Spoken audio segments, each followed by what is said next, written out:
صحیح مسلم حدیث نمبر 7140۔ حضرت حذیفہ رضی اللہ تعالی عنہ سے مروی ہے، فرماتے ہیں ہم حضرت عمر فاروق رضی اللہ تعالی عنہ کے پاس تھے تو انہوں نے فرمایا تم میں سے کسی کو رسول اکرم صلی اللہ علیہ وسلم کی فتنہ کے بارے میں حدیث بعینہ یاد ہے؟ حضرت حذیفہ فرماتے ہیں میں نے کہا مجھے یاد ہے۔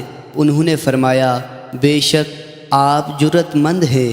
حضور علیہ الصلاۃ والسلام نے کیسے فرمایا تھا؟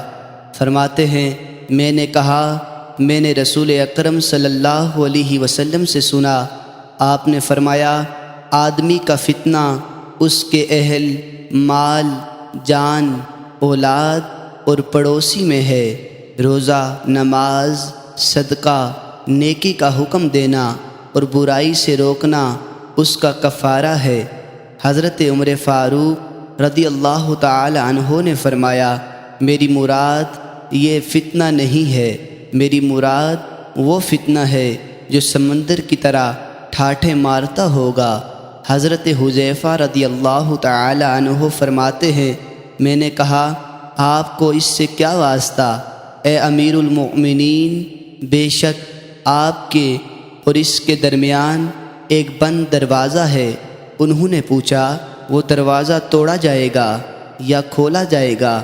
میں نے کہا نہیں بلکہ توڑا جائے گا۔ انہوں نے فرمایا بند نہ ہو، اس بات کی زیادہ توقع ہے کہ پھر کبھی بند نہ ہو۔ حضرت شقیق فرماتے ہیں ہم نے حضرت حذیفہ رضی اللہ تعالی عنہ سے پوچھا کیا حضرت عمر رضی اللہ تعالی عنہ جانتے تھے کہ وہ دروازہ کون ہے؟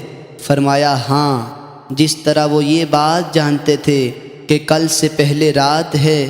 میں نے ان سے یہ حدیث بیان کی جس میں کوئی مغالطہ نہیں ہے، بجاوت نہیں۔ حضرت شقیق فرماتے ہیں ہمیں حذیفہ رضی اللہ تعالی عنہ سے پوچھتے ہوئے ڈر لگا تو ہم نے حضرت مسروق رضی اللہ تعالی عنہ سے کہا آپ ان سے پوچھیں۔